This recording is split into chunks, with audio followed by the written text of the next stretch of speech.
Olá, meu bate-papo de hoje é com a Aline Dresch, uma das revisoras técnicas do Handbook da Teoria das Restrições. Se você ainda não se inscreveu no meu canal, não deixe de se inscrever, ativa o sininho e vamos nessa!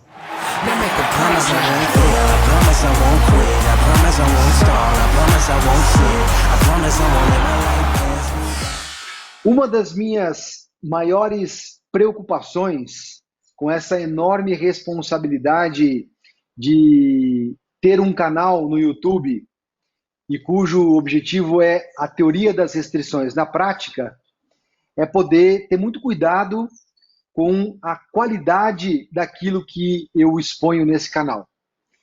E indo nesse sentido, eu fiquei muito feliz de poder ter conhecido essa pessoa que hoje eu convidei para bater um papo e que gentilmente encontrou um espaço na sua agenda, que é a Aline Dresch, que foi uma das revisoras técnicas do Handbook da Teoria das Restrições. Então, muito obrigado pelo seu tempo e uma ótima tarde, Aline. Olá, boa tarde, Fabiana. É uma honra estar aqui contigo para a gente bater esse papo. Espero poder contribuir um pouquinho com o canal e, de novo, muito bom poder estar aqui contigo.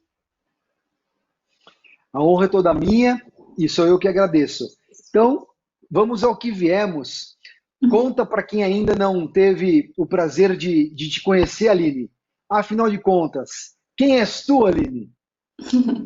Então, eu sou engenheira de produção, formada já há 10 anos, um pouquinho mais.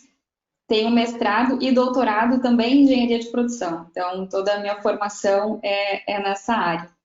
E toda a minha formação, inclusive desde a graduação, tenho contato com a teoria das restrições, né? Então, no início dos anos 2000, quando comecei a graduação, eu tive o primeiro contato, não foi na sala de aula. O primeiro contato com a teoria das restrições, na verdade, foi através de um primo meu que também fazia engenharia de produção, só que numa outra universidade.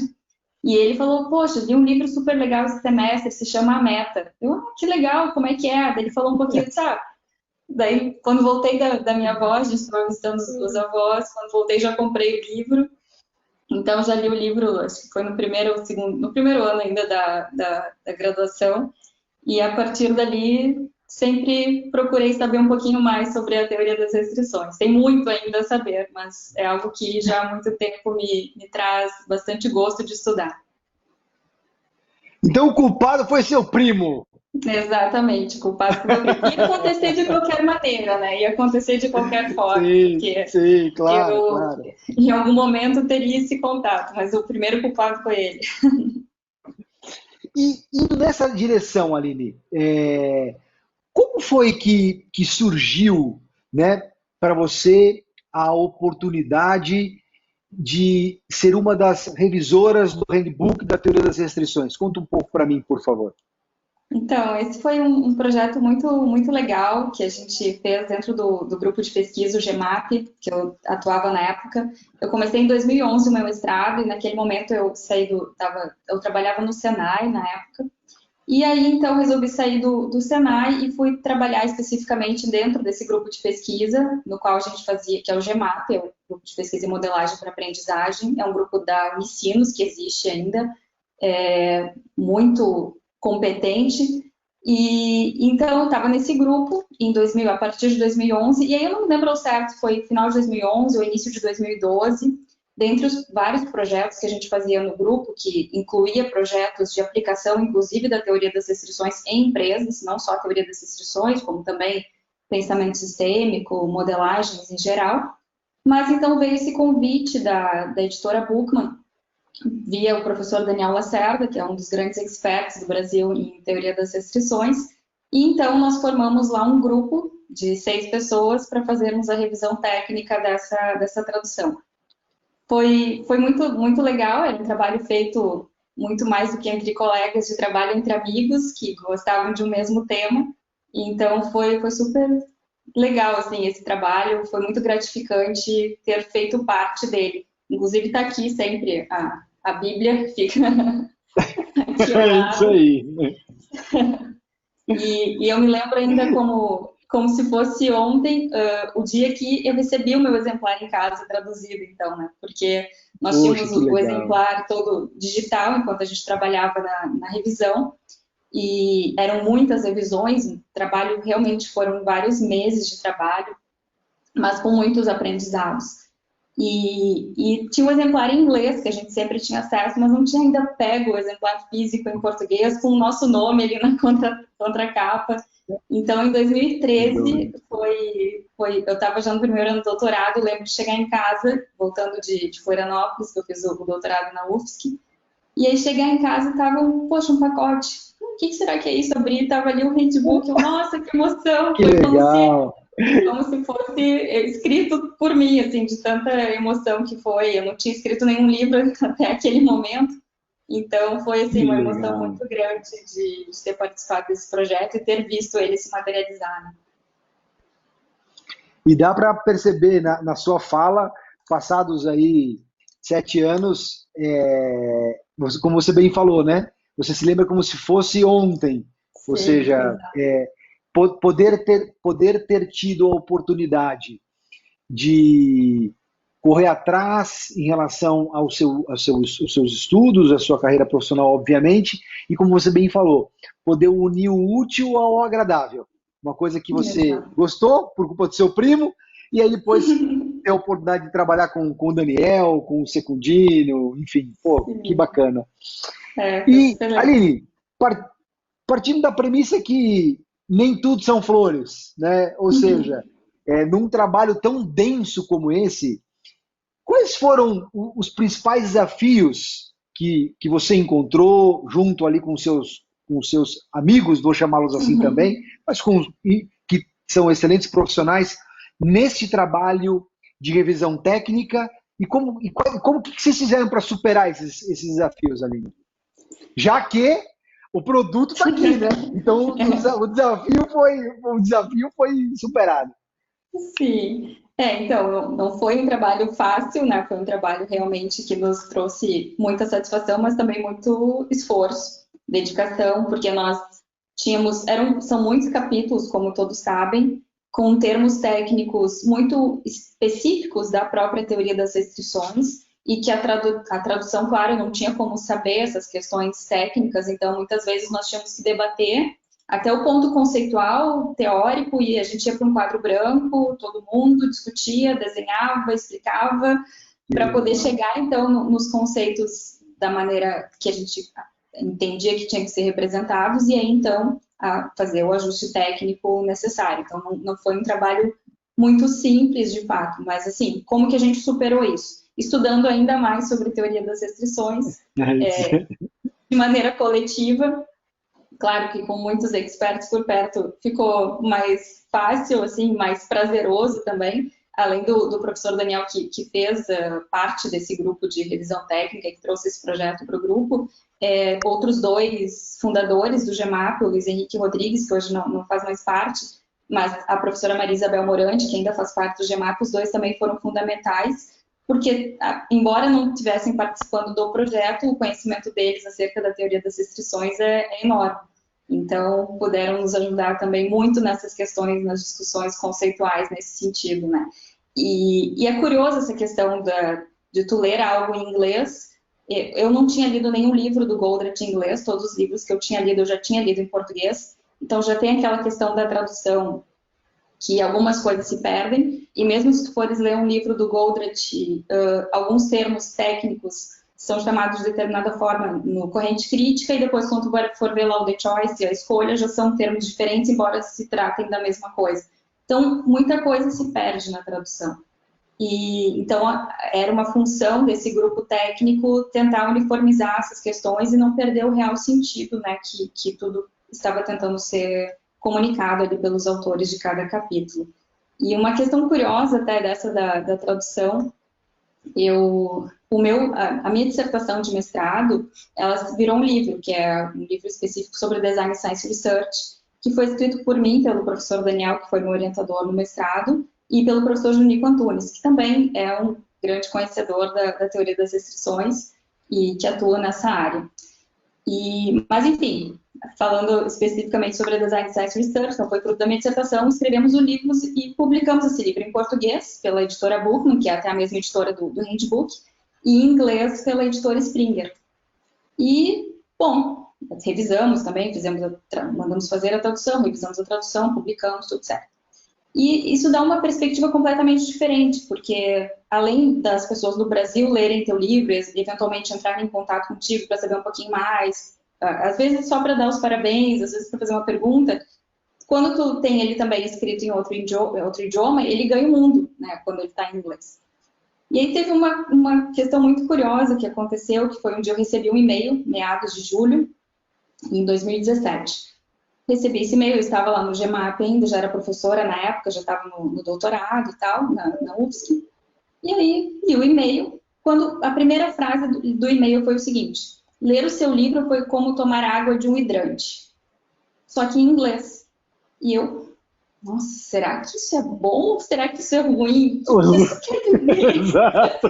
Será que eu fico Depende feliz? da sua sede, do tamanho da boca. Será que eu fico feliz, fico triste, fico nervosa? Como assim? O que essa pessoa quis dizer? E foi engraçadíssimo, assim, porque eu fiquei muito, nossa, o que será que é? E o assunto do e-mail era só Design Science Research Book, e aí começava a escrever, ele escreveu todo o texto, eu não li o remetente, só fui lendo o texto, porque eu fiquei com aquela frase, assim, me chocou, e eu fui lendo. E aí a pessoa começou a escrever, trouxe as questões todas que legal que vocês abordam alguns dos conceitos da teoria das restrições para mostrar como que eles se relacionam com a Design Science Research, que é um método de pesquisa, e como que vocês acham que esse método de pesquisa da Design Science Research conversa com o processo de pensamento da teoria das restrições, blá, blá, blá, blá, blá. Então, legal, juntou tudo, Design Science Research, que é um assunto que eu amo estudar também, e teoria das restrições. Pô, que legal. Chegou no final do e-mail, James Cox. E eu, Aí eu fiquei ainda mais chocada com o que eu estava lendo. Eu pensei, será que é o mesmo James? Já vi esse nome em algum lugar. Não, mas o mais engraçado, Fabiano, é que ele não assinou James, ele assinou Jim Cox. E eu, será possível? Aí levantei da mesa que eu estava, fui até a prateleira, peguei o handbook, olhei aqui. Cara, é o mesmo. O Jim é o James. E é ele mesmo. O James está lendo meu livro. Então, foi assim, fantástico.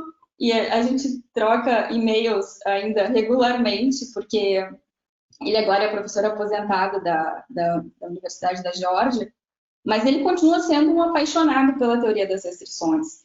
E ele não quer que isso morra nunca, né?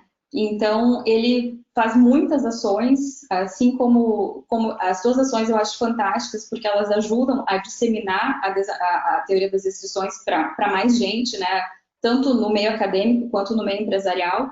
E o Jim, ele tem essa preocupação também. Então, a gente fala constantemente sobre essas ações, ele manda e-mail, e, poxa, quando é que vão escrever esse artigo que fala do processo de pensamento da teoria das restrições? E ele comenta, processo de pensamento da teoria das restrições é Design Science Research, né? E ele coloca sempre muito claramente que, enquanto ele foi professor, durante todos os anos que ele foi professor, não importava a disciplina que ele estava ministrando, ele sempre usava o processo de pensamento como um framework para conduzir as aulas dele. E, sem sombra de dúvida, faz muito sentido, porque é uma forma de tu pensar de maneira estruturada, seja para entender, quanto para resolver, quanto para mudar uma realidade, né? Então, ele coloca que ele sempre usou o processo de pensamento. E mais do que isso, ele traz a questão do Goldratt. Ele fala que conheceu o Goldratt em 83, a primeira vez que ele conheceu o Goldratt, e que, sem dúvida, o Goldratt era um cientista. Acima de tudo, ele era um cientista. E ele queria ajudar as pessoas a pensarem mais claramente, a ser uma humanidade com um pensamento mais claro, mais pleno sobre as suas ações, e ele acreditava que o método científico era uma forma de alcançar isso, e de certa forma, com a teoria das restrições, mais especificamente com o processo de pensamento, ele tentava trazer essa visão, né? Então, enfim, mas esse é um ponto, assim, muito curioso da vez que eu recebi o primeiro e-mail do Jim, e foi fantástico, assim, esse contato, né? É uma questão que preocupa, né, Fabiana? A gente sabe da importância e principalmente da relevância que a teoria das restrições pode ter para ajudar as empresas a ganharem mais dinheiro, a serem mais sustentáveis de uma maneira realmente ampla, né, do conceito de sustentabilidade. Pode ajudar as pessoas a gerirem melhor, a ter uma vida mais tranquila na gestão, a pensarem mais claramente. E é uma pena que isso não seja propagado, disseminado ainda mais, né? Então, teve um dos grupos que nós estávamos discutindo isso esses tempos, acho que foi do da corrente crítica, se eu não me engano, e que foi um ponto muito interessante, né? Às vezes, poxa, na academia muitas vezes precisa publicar, porque senão o pesquisador ele não consegue se manter vivo dentro da academia, né? A história fictícia lá do Ritz, ela não é tão fictícia assim. E a verdade é que às vezes acaba se publicando aquilo que não é útil, só por publicar ou só para conseguir os pontos que precisam ser conseguidos para conseguir se manter naquele cargo ou almejar determinado cargo. E acaba se deixando de publicar coisas que sejam de fato relevantes, que vão ajudar a vida das pessoas, que vão ajudar as pessoas a gerirem melhor, que vão ajudar as pessoas, as empresas a ganharem mais dinheiro, né? E eu penso que quanto mais a gente utilizar e disseminar a teoria das restrições no sentido bastante amplo, eu acho que mais a gente pode realmente gerar conteúdo útil, né, conteúdo relevante para ajudar em todos os processos da gestão. Fantástico, estou tomando fôlego aqui, Aline, pela profundidade da sua fala. Eu, como disse no início, eu tive o prazer de conhecê-la recentemente, por conta aí dessa iniciativa do canal. E eu, sinceramente, sempre para essas conversas, o que a gente acorda é quais são a espinha dorsal, né, da nossa conversa. E pérolas como essa, né, em saber que você havia escrito um livro, né, além do handbook, de ter sido excelente trabalho de revisão técnica. Aí você já caiu do cavalo, porque eu não vou editar essa parte do vídeo, eu já estou me comprometendo que você vai colocar, você vai disponibilizar o link do seu vídeo, do seu livro, melhor dizendo, aqui nesse vídeo, para que as pessoas possam adquiri-lo e conhecê-lo. E, poxa, esse episódio do e-mail do Jim, né, eu imagino o quão gratificante deve ter sido para você, né? Então, e mais gratificante para mim ainda, saber que uma pessoa do seu calibre se dispõe a participar de alguns dos grupos, né, de estudos, né? Então você você há muito tempo já dá aula para quem vai dar aula do assunto e mesmo assim se coloca sempre numa posição de aprendiz. Isso só demonstra a sua grandeza e eu agradeço. Encaminhando para a minha última pergunta, tendo em vista que é um assunto tão simples, tão curto, né, tão leve, né? E de leve, o assunto de fato é leve, mas ele é bastante robusto. Se você fosse pensar, Aline, um aprendizado, mas não são dois, é um só, desse trabalho que você fez aqui, qual seria ele, por favor? Bom, eu vou pensar esse principal aprendizado utilizando, inclusive, uma fala do Goldratt que ele traz no The Choice, que é a gente precisa pensar como um cientista e para isso nós precisamos ser humildemente arrogantes. Nós precisamos ser humildes para dizer que não sabemos, porque muitas das coisas durante a revisão técnica eu vi, poxa, eu ainda não sei isso, ainda preciso aprender sobre isso e preciso aprender rápido e bem, porque eu vou estar, de certa forma, colocando isso para que outras pessoas possam aprender mais. E ao mesmo tempo arrogante, no sentido, eu não sei ainda, mas eu vou saber. Eu vou saber e vou ajudar a disseminar esse conhecimento mais ainda. Então, acho que é isso, Fabiano. Acho que como se pensar uma aprendizagem principal, acho que eu colocaria essa. Excelente. Minha cara Aline, mais uma vez, de coração eu agradeço pela sua disponibilidade e a gente bater esse papo, porque a sua contribuição, ela literalmente é de bastante peso, relevância para esse meu propósito de contribuir para a divulgação e propagação da teoria das restrições. Muito obrigado, Aline. Imagina, eu que agradeço mais uma vez o convite, Fabiano. Foi uma honra estar aqui contigo. I'm so proud of you and I just wanna share the love. I'm so proud of you and I just wanna share the love.